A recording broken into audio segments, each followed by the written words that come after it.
Alright, once again, guess what we're starting with? Guess what we're starting with? Yeah, that's right. A Caddy video. Finally watching the demo disc one, the wonderful world of PS1 demo discs from Caddy. Like, I completely forgot we haven't watched this one. Because, like, a part of me thought we did, but apparently we didn't. We just talked about it.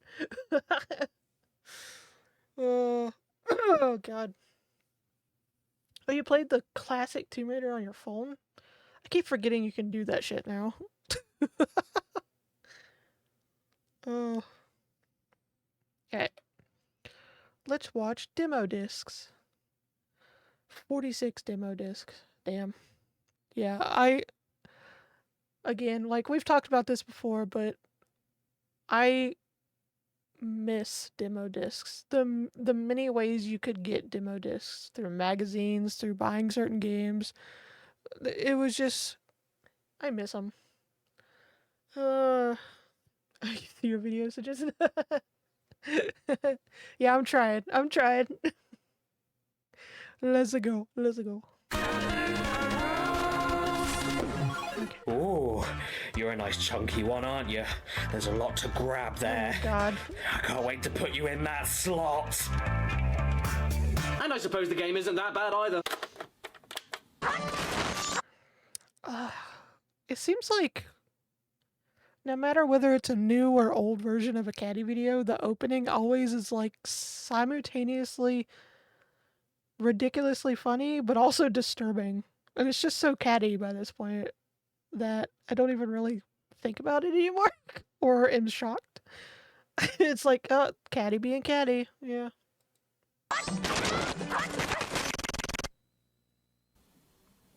And this is why cartridges stay in pens. You know what you need? A hole in the middle. Bang! Huh. Demo discs. Damn. Haven't seen one of these in a while. Do you remember these? That never happened when I would... Beef. There was a time Whenever I would gamer rage and get close to breaking a game because I was just in my feelings, you know? I was just in my feelings. I had to, like, destroy something. It never turned into another game or demo discs. Long ago where you could try out a big budget AAA game months before it came out. Yeah, I know.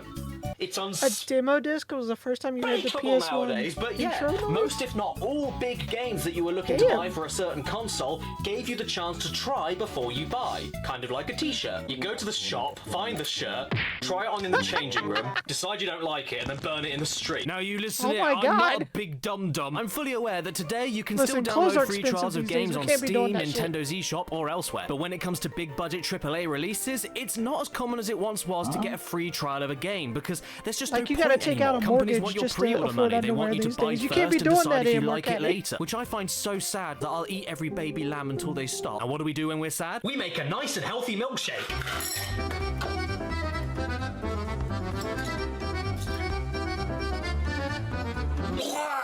And then we pretend we're children again, because nothing heals a bad day better than... When it came to free trials of games, no company were as prolific or memorable as getting them out as PlayStation were in the mid to late 90s. And they genuinely helped my younger self decide what games I should save my pocket money for, and which ones I should walk past in the shops and... Tomb Raider 1996 version wasn't PlayStation only. It was on Sega Saturn first. I did not know that. And I played that shit on the PlayStation 1 when it released. I don't even remember any of that. Why have I never heard anyone talk about that? What?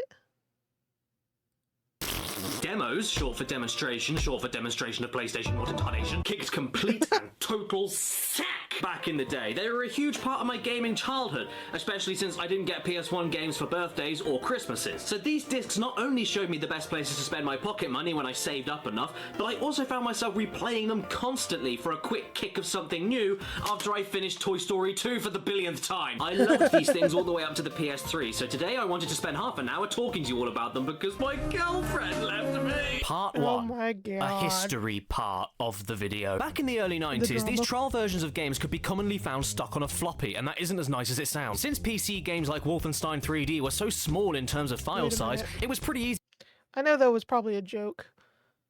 but hold on. Back in the early 90s, these trial versions of games could be commonly How much you want to bet people were actually doing this? Because that's not an actual floppy disk, is it? That's like the paper thing that some of them would come in,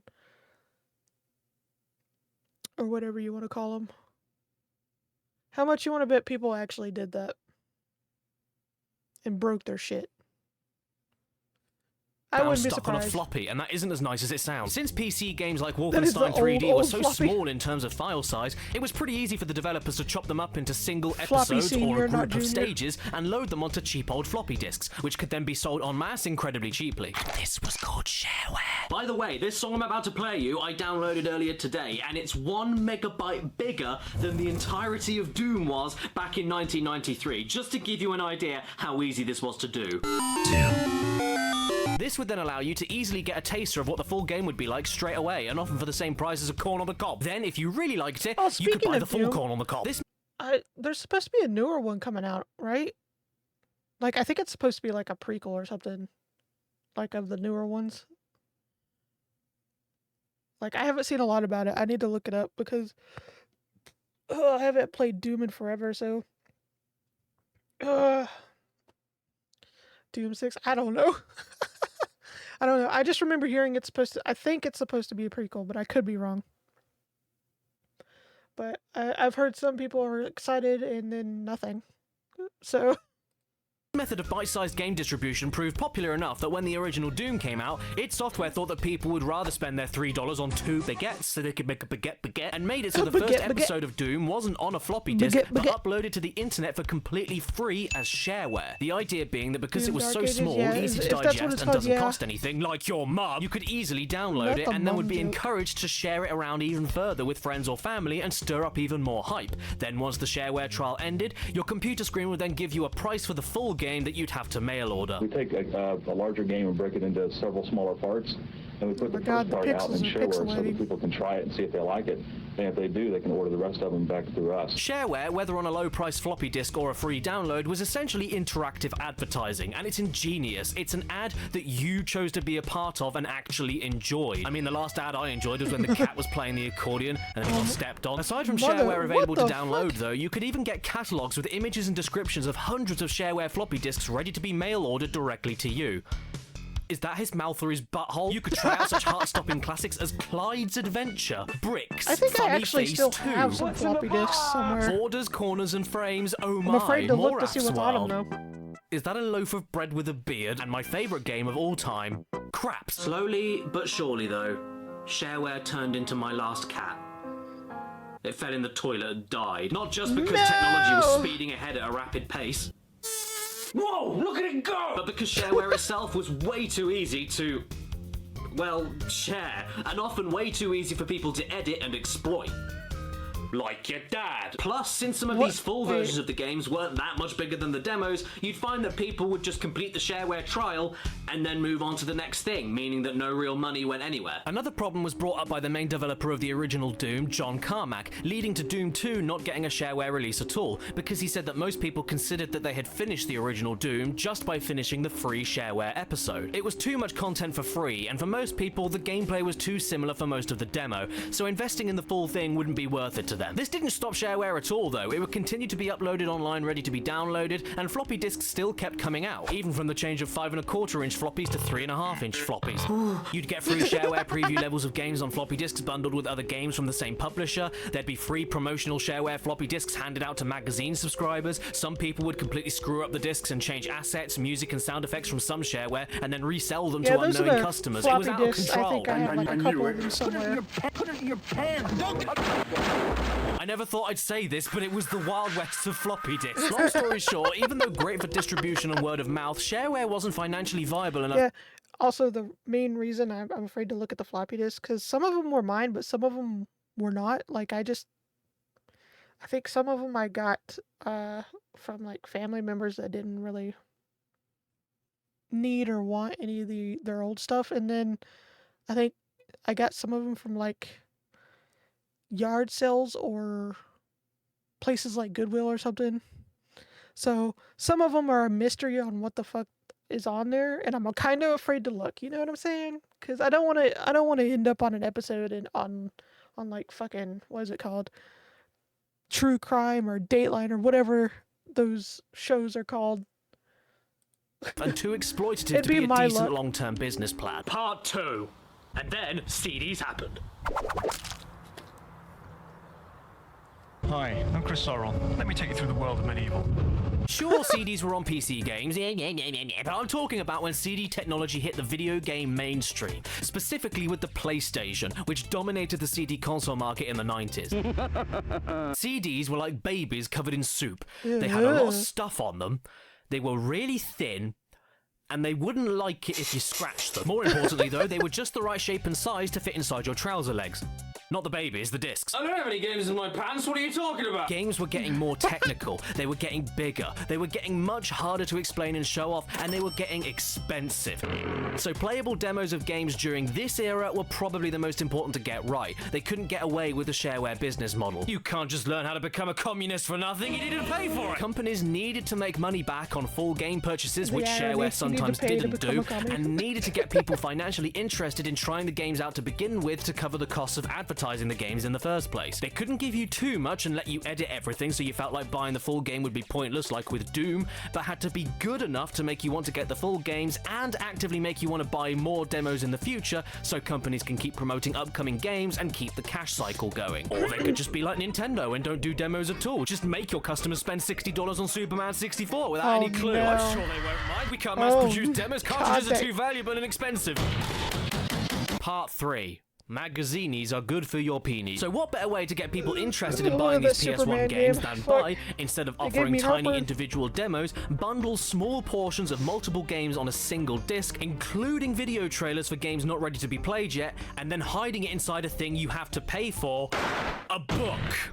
The gamer's favourite thing. Yes, in the UK at least, most if not all PS1 demos came as gifts alongside the official UK PlayStation magazine. And that's not including all the demos that came with kids' meals at restaurants and stuff like that. Yeah, I This meant that remember PS it wasn't even just like PlayStation specific magazines. It was like whether it was a PlayStation or later Xbox demo discs that I would get. It was like it didn't. They would be on random gaming magazines. Like I think they would probably have certain incentives for certain magazines.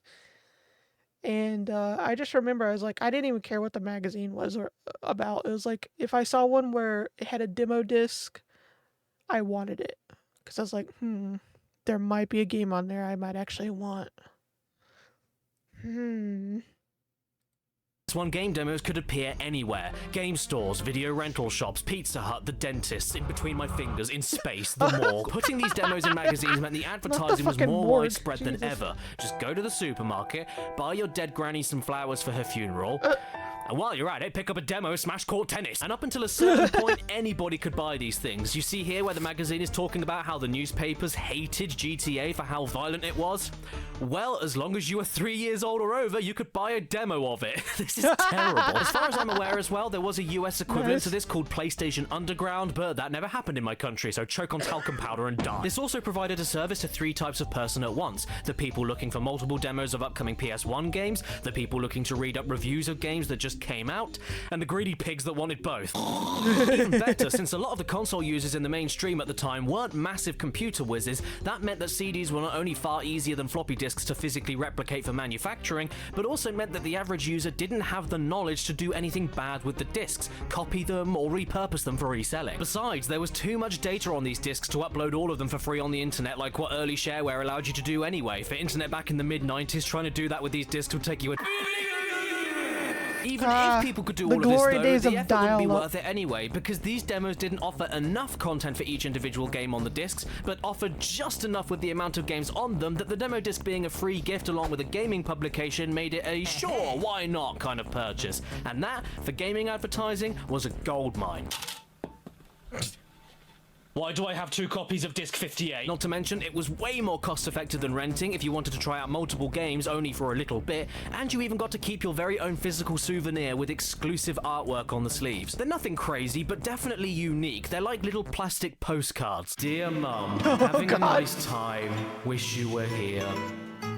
Where are you? And that's why I've kept all of these ones collected by other family members over the years, because they're like little photographs of the past. They take me right back. God damn, like the that's a time stack. that Metal Gear Solid was the best game on the planet, the time when animated pit crews were an exciting game feature, and the time where disgusting sticky old men thought that a load of polygons were hotter than their own wives. Let's do some tumbling. These demos that introduced hasn't me to changed some of my much. favorite games on the PlayStation, and even one underrated just gems for that Blue, never so they got wouldn't read mainstream off PC, attention. right? With them, I found out about Mr. Domino, mean, that wouldn't Monkey surprise me. Hero, Parappa the Rapper, RC Stunt Copter, Klonoa, Overboard, Oddworld, Broken What? Sword Okay. 2, I was like, Tombi, wait, Lego really? Racers, Ghost in the Shell, Medieval, Ape Escape, Kingsley's Adventure, Legacy of Kain, Discworld, Cooler World, Vib Ribbon, Jamalami, and even Tomb 3 Raider. It was like Not having a Tomb miniature 3 PlayStation Raider. museum of games on your shelves. In fact, I've replayed all of these demos so many times, the discs themselves are Yeah, buggered Panda, beyond belief. that honestly blows my mind, because I remember playing it on PlayStation 1. I remember only seeing advertisement for PlayStation 1. I remember only hearing about it for PlayStation 1.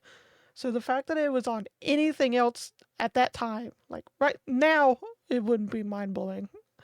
But back then, I thought it was only PlayStation 1. Or they would just stop and boot you back to the main menu immediately.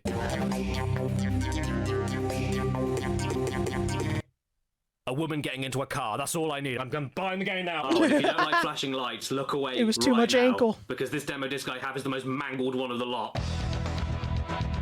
Yeah, I'd love to Oh, my eyeballs! Tell me! Did you know that Seizure Q-Bert was coming? warning. I didn't until I saw his nose. Sure, not every demo was perfect, like here when they tell you there's a trailer for Gex 3D, but it's actually for Gex Deep Cover Gecko. They outright spoiled a plot twist in Final Fantasy VII's trailer before the game even came out. Oh my and they God, did I promote heard some about real that steaming one. cack in their time. Oh look, Spice World, everyone's favorite. They don't just sing, oh I know Spice that. They World. also like to steal your soul. The music for some of the trailers was a little God, the weird models too, of like the ending of the Gran Spice Turismo Girls in video that where it game just is sounds like someone retching. monstrous. Sometimes, though, these discs would even give you special features like tech demos, music videos, hints and tips for video games like Tony Hawk, and even extra long behind-the-scenes videos like with the making of Medieval. What the hell is that thing doing there? And let's not forget the making of Disney's Hercules, the video game. Face Medusa's wrath. Excuse me, say that again? Face Medusa's wrath. All right, sorry I didn't hear you. I was too busy sitting in my bath working on some moth and ignoring everyone like a sociopath. Don't forget the competition videos either, when they showed off people's highest scores of games like Tony Hawk with Run of the Month. But to be honest, there was no point competing against them, because nobody stood a chance against Lethal Lee or Da Boss. My favorite video I found on these discs, though, was this short film called Enlightenment, which is actually just an ad for PlayStation accessories, but it's filmed like a martial arts movie, and it's completely amazing for no other reason than this bit here. Not only that, but I loved having these things for the artwork. I mean, look at the Resident Evil 2 demo cover even. This was old promotional art made for the game before they even figured out who the main character would be. I have one of the original promotional posters of that in my office, actually. Like, Oh, that's that's an cool. adorably cool bit of gaming history. Gotta be honest, though, I'm not really sure about Agent Armstrong over here. What the hell am I looking at? Everything from his 2 belly buttons to him looking like he's stuck in a nappy makes me want to vomit. And why does he look like a balloon? Is he gonna fly away from the case? Yeah, that's a little less cool than the Resident Evil one, so. He'll be the second Armstrong to go to the moon. There wasn't only the cover art, Oh, though. God. Just look inside the sleeves of these things. Even though very tiny, these little screenshots and their rounded rectangular borders make them look like windows into the past when looking at them today. And, huh? What's that? Suck it and see. And talk about What a the- different oh my time. Look fucking at this God, teaser Caddy, image from Crash no. 2 featuring a screenshot from a part of the game that doesn't exist in the final version. destroying I love looking at history. this stuff. It's like an alternate dimension. Like if geese had teeth, Sonic the Hedgehog had teeth, women had teeth, teeth had God, teeth, that and I had fucking- teeth. Where did my teeth go? And when you actually got around to God, playing the game. that fucking Sonic the Hedgehog, when they first came out with the animation of it, it was so bad. I'm so glad that they fixed it, because the movies are amazing, but that abomination they first animated is still haunting to this day. Games, it's so surreal to go back to demo editions of some of my favorites and even have singular levels in this permanent state of unfinished or with graphics and sound effects missing. For instance, in Crash 2's demo, most of the sound effects are missing.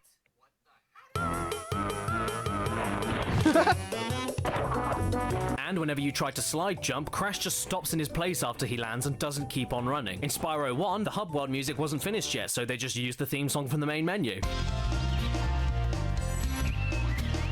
And in Karashi/Intelligence Cube, there's no music at all.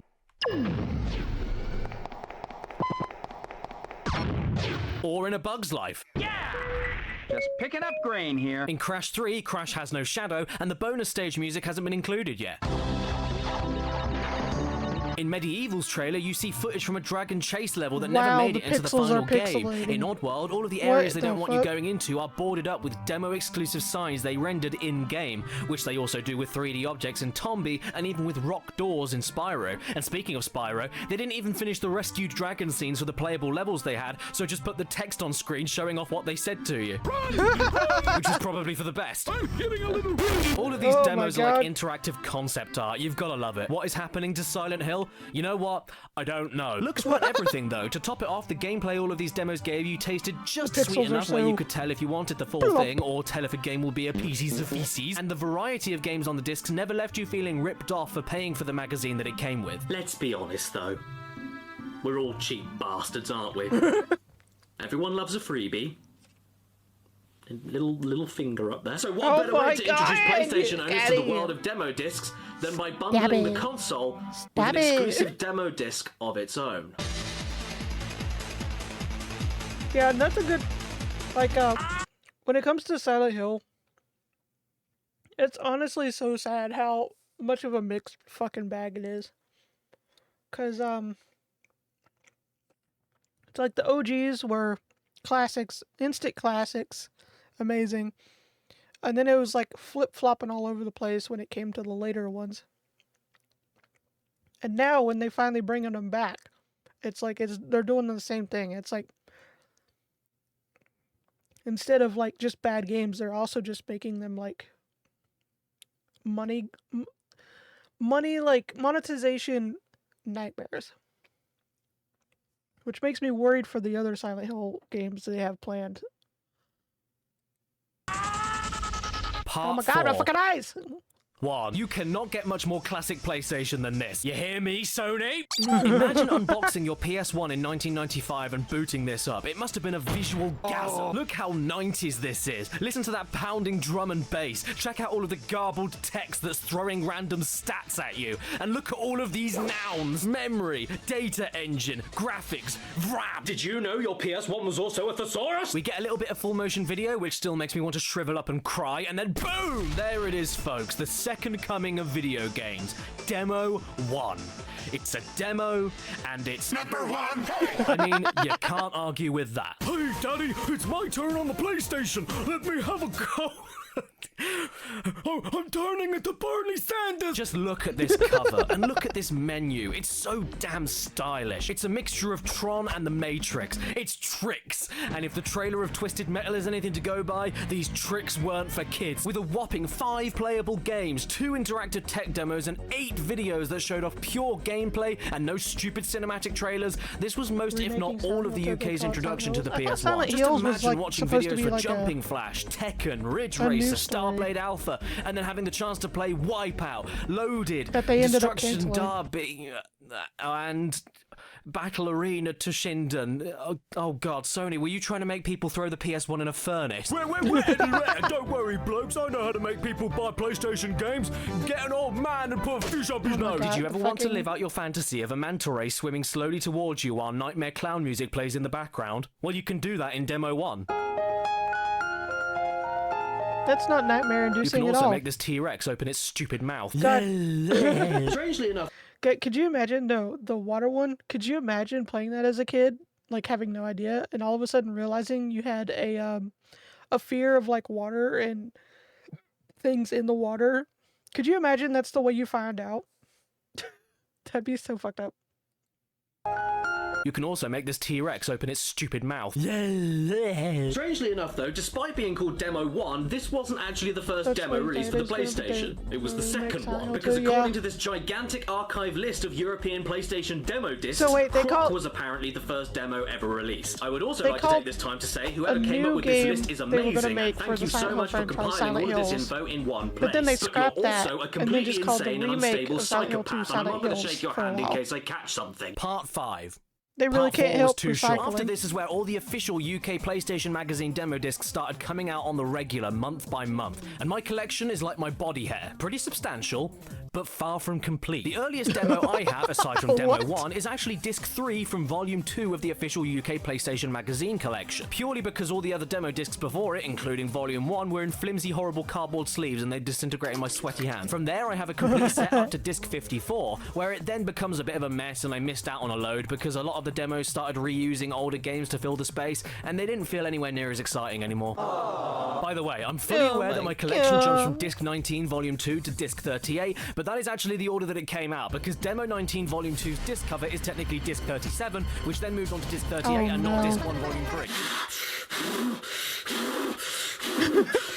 Now, I don't know anything about the Volume 1 series of these I demos. hate it when they never do that played or shit with owned any of them, numbered but I can things. talk about the start of Volume 2, and these demo discs Quit from the making it first disc of confusing Volume on 2 up until what Disc came out 45 are in what easily order. my favourite era of PS1 demo circulation. That is the most boring sentence I've ever said. Not only were the game selections from the mid-90s, which meant some of the best PS1 games were still new and upcoming, but every single demo that got released in this period had the trippiest and coolest backgrounds in the menus for you to cycle through the games. And I don't know who picked those ugly fonts I can barely read, but I strangely Yeah. want to kiss you. Every demo disc released month after month didn't Like, it's only hurting give you my brand new, eyeballs. utterly Just sickening to- fonts for the games, but even provided a slightly different hypnotic screen for you to watch and obey the It's walrus. The searing my walrus is my life. retinas. The walrus will look after me. The walrus will love me. The walrus is all-knowing. The walrus is all-powerful. The Stop. walrus will Stop. guide me to Stop it. eternity. Stop it. They had multiple stars of kaleidoscopes, a lava lamp in a cave, an alien having a poo, a twisting electric stove, these really cool gears that look like the inner workings of your console, psychedelic starfish, a pulsating living raisin. Oh, a strawberry giving birth to the PlayStation symbols that are crying and screaming to escape. None of these ever made any damn sense, but it didn't matter. They were all simply cool. End of. And you know what? I'm going to give a shout out to my USA brothers as well, because with your demo discs, you not only got some pretty adorable and creative menus, but even got a lady that talked to you. Whew, that was a close one. I wonder why they keep shooting missiles at me. Probably because they're aiming at the octopus on your head. What you need to remember, though, is that as charming as these things are, they are still advertisements for upcoming games, and they were going to say anything to sell them to you. Fade to Black, still one of the best 3D adventures we've seen on the PlayStation. No. Roscoe What's that McQueen. We have fucking walk? exclusive footage of him wielding his famous giant hose. Oh my god. For ages 3 to 10. Carmageddon. Stop. Car plus flesh equals big mess. I didn't know Caitlyn Jenner had a video game. Moto Racer 2, the most fun you can have in a leather suit. Well, you clearly haven't been to my birthday parties. Oh Hoka my touring God, cars. Ever Kenny. wanted to race a saloon car around a wet circuit in the Midlands? Go for it. Do you want me to buy the game or not? Crash Bandicoot 3, play a sizey chunk of the Coop's latest.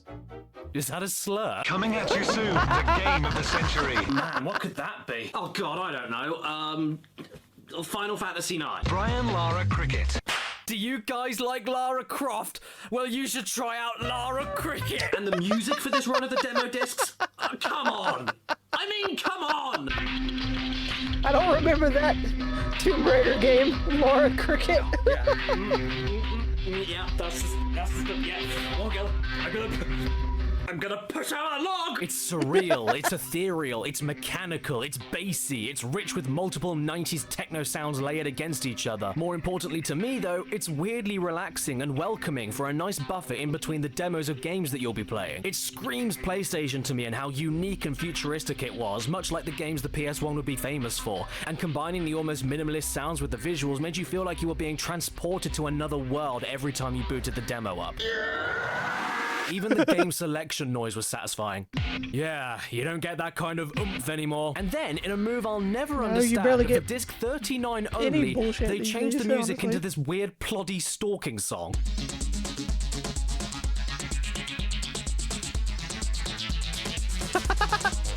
and got rid of that Caddy, metallic and the chunky fucking selection neighbors. sound to replace it with God damn it. shutting the garage door. Immediately after that, I guess they had a few complaint letters because it went back to normal, thank God. But that's the great thing about demo discs, you never know what you're gonna get when you pop it into the PlayStation. Like here in disc 42, when you're promised a video showing off gameplay of A Bug's Life the video game, but then all you really get is a trailer for the movie, which was already out when this demo came out. Thanks for that, official UK PlayStation magazine. Good to know that you're a filthy liar. Hello? At least there are some pretty great trailers though, like for Circuit Breakers, when they managed to play the game and crash their own cars in perfect sync with the electric guitar shreds in the music. Lest we forget, when Disc 9 Volume 2 was released to the public, we all got our first taste of PlayStation's Net Rose. For those unaware, Net Rose was PlayStation's development kit for indie devs just looking to make their own games for fun. With a special mail order, you could grab yourself a region-free programmable black PS1 along with C-language code programs and manuals, then allowing you to hook up the PS1 to a computer and develop your own games from scratch, which you'd then be able to upload to the Net Rose servers and potentially have your games featured in demo discs. And I mean full games for free. A concept way ahead of its time for sure, and there are some damn good games that would get featured like Adventure Game, Terra Incognita, Blitter Boy, Hover Racing, Time Slip, Super Bub Contest, and the incredible Cone Man, which still has the greatest death sound in video game history. But for all the good games Net Rose had, what was the first one that they ever showed off to demonstrate the power of the technology? God. Inside My Tubes, the video game. I think the best thing to come out of Net Rose though is I was not expecting that. Hold on.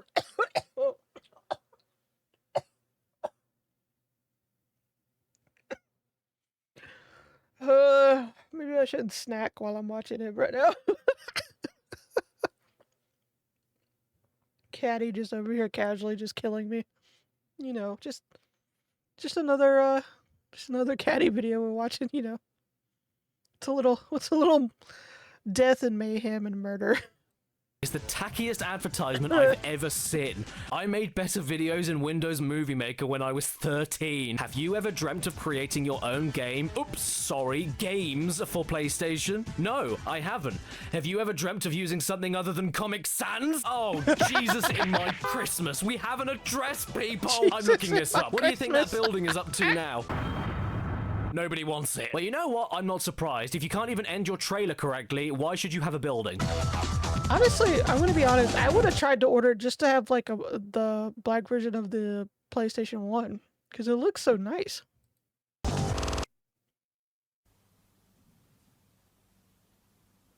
Yes? Oh, now I definitely want one. When you weren't getting your jollies from a magazine demo disc, though, you were getting demos bundled in with other games from the same publisher, and they all had their own cheeky ways of showing them off. Universal Interactive games like Crash and Spyro would hide demos for the other series in their main menus behind a cheat code, drumming up the mystery and playground gossip about what the special secret code was and what was hiding behind it. Namco would take a more simple approach and leave the demo disc in the box of another game with a sticker on the case letting you know it was in there, which was great when it wasn't there. Konami, though, would go above and beyond, like with my copy of Metal Gear Solid. It not only included a demo disc of the upcoming Silent Hill, but even a sweet little booklet that included a story prologue, controller map, and an exclusive miniature poster. In fact, these singular exclusive game demo discs proved so popular and collectible that the UK PlayStation magazine dropped the numbered entry discs for a couple of issues. There was one time they used a singular demo for Abe's Odyssey, which according to the following issue didn't work on most people's PlayStations, so that was a good one. And in 1998, they left you with a collector's edition Tekken 3 only demo disc. It did come with a really cool booklet, which I no longer have, but still, this on its own makes a really nice shelf ornament, next to my stress sausage. By the way, do you guys remember that horrible, boring, plotty stalking song we had for a single disc a couple of demos ago? Well, the official UK PlayStation magazine thought they'd get people to like it one more time and put it back in for disc 45. Then once disc 46 rolled out, they must have had more complaint letters about the music change and went, well fine, screw you! Let's change the music entirely from this point onwards, and instead of making it ploddy, we'll make it hardcore! I don't mind this era of the demo discs. It was the late 90s, so the games they advertised were still interesting and cool. You got your Ape Escapes, your Speed Freaks, your 40 Winks, but this was definitely the start of the PlayStation wanting to be taken a little more seriously and not like a baby toy for old men that crinkle when they walk. Not only did the music change to feel more like a young adult's nightclub, but the trippy backgrounds got a lot less imaginative. The font choices got really boring. The artwork for the cases started getting a little more contemporary and bland to look more like a magazine ad, and they even got rid of the selection sound and just kept it silent. Like I mentioned earlier, my collection of demo discs is nice and complete from Volume 2, Disc 3, all the way to Disc 54. Because after Disc 54, everything went majorly downhill. The charm and the character of the menus and the background music was completely gone, and the game selections and the trailers even started aiming more and more towards a boisterous audience. They were trying to attract the British young lads going down to the clubs every night. Do not get me wrong for even a second, you still did get some gold hidden in the carpet of gum and cigarettes. You got your Spider-Mans, your Muppet Race Manias, your Tomby 2s, your Tony Hawks, but the amount of focus on boring regular people on the front covers was absurd. Yeah, sadly. The amount of demo reruns of games. Sadly, it's usually how it goes in all things. Like, in the video game world, where it's like they start off strong, they start off creative, they start off unique, and then slowly over time, it starts to get more and more general and boring. And it's so fucking annoying and sad. It's just, I hate it. I hate it. That were already out was frustrating, and the sheer amount of focus they pushed onto football games was ridiculous. I'm not talking about sports games in general, I'm talking mostly football. How many times can you kick a ball with a man made out of cardboard before you go outside? They added in a new video feature called the Goal of the Month, where most of the goals were scored by this lovely gentleman. They were adding so much more into the already existing football franchises that the trailers for them became bloated and meaningless. And in this awesome little featurette of coverage from the Tekken 3 World Championships in 1999, when the video cuts to interviews with celebrities, guess who they invited to the event? And only invited to the event. Football people! Football, football, football! Watch the football! Watch it, it's gonna move! In fact, the amount of football games got so stupid that at one point, a man named Ronaldo appeared and challenged football itself to a versus battle. When you add this in with the fact that they used these colourless and less hypnotic backgrounds, and that they changed the music again at Demo 58 to the worst sounding menu theme of the lot, and kept that exact copy-paste style all the way to the final demo disc at number 108 for 50 issues, it's obvious who their target demographic was until the last days of the PS1. Even the selection noise sounds like someone starting a punch-off in a bar fight. The demos lost the uniqueness. They lost that little extra bit of what made the earlier demos stand out from each other aside from the game selection, and not even the added downloadable cheats to your memory card could entice me back. The final demo disc I bothered getting was disc 101 in 2003. Yes, they were still releasing PlayStation demo discs that late into its life cycle. And the main reason I got this one was not only because you got Tomb Raider 1, 2 and 3 on here as demos obviously, but you also got loads of hidden gems and rarer games which I didn't own at the time, so this was the only way I could play them. This is a good collection of games. I think there's like 12 on here. But now I'm going to ask you something personal. Don't worry, I'm not going to ask you where you live. I already know that. Take a guess what PS1 games they included on the final UK demo disc ever released. Like, the ultimate final send-off to the PlayStation's legacy. Take a wild guess what they included on that disc. I'll give you 5 minutes to answer. Oh, you're wrong. They included the best game ever made, Archer McLean's 3D Pool. Part 6. Bye-bye, Tinky Winky. After this, demo discs would I continue don't to think run that with the was official 5 minutes, PlayStation first of all. UK Second magazine of all, up until the Tinky PS3. Winky, really? Xbox would start selling really cheap compilation demo volumes called the Xbox Exhibition Box X Series 1 Bition X. And as for me, I did have a few PS2 demo discs from the official UK magazine when it transitioned into the next console, but I lost all of them. And I don't care. I mean, just look at the menus here. It's like being at the hospital. It's so sterile and way too serious. I think when the PS2 rolled around, Sony had just decided to appeal to as many adults as possible, but at the cost of all the charm and character I remembered loving from the PS1 demos. This isn't nostalgia talking either, because I was still a kid when PS2 came out. I am heavily nostalgic for the PS2. And I did discover some great games from these demos like Ratchet and Clank, Sly Cooper, Airblade, Eco, and Vampire Knight. But aside from that, these discs hold no memories for me whatsoever. When the UK PlayStation magazine transitioned from PS2 to PS3, well, the demos lost everything in all but the name demo disc. I kept a lot of these, don't get me wrong, but at that point, all you did was put the disc inside the PS3 and you just got given a list of games to download. Like, that's not exciting. What is that? Especially disappointing since you could just download most, if not all, of these demos directly from the PlayStation Store for free anyway. Yeah. So it was at that point companies realized it was just too much of a waste of money when they could just upload them for nothing. The most recent demo I remember downloading was for the Medieval remake, which wasn't too long ago. We started going downhill with the whole download. And since it's all done on the internet now, you can add in more exclusive content and unlockables for the final game when it launches to entice you to get the demo, like with Sirdan's helmet in the Medieval demo. But man, it just doesn't feel special anymore. There's nothing to collect now, nothing to physically hold in your hands and reminisce, and these online demos even get updated as development on the full game continues, so you'll never have those permanent early builds with missing sounds and graphics ready to play ever again. It's also and like do I even need to it's also like these days, like, because you could still download demos. It's like, it's still a thing. It's still out there. It's still available to have a demo of a game. Not all of them do it, but majority of them do. But it's not really, it doesn't really have that unique feel to it when it's just a download of a piece of a game that, like you said, it gets updated. Like, what the fuck is that, first of all? Don't be updating the fucking demo unless it's unplayable. That's understandable.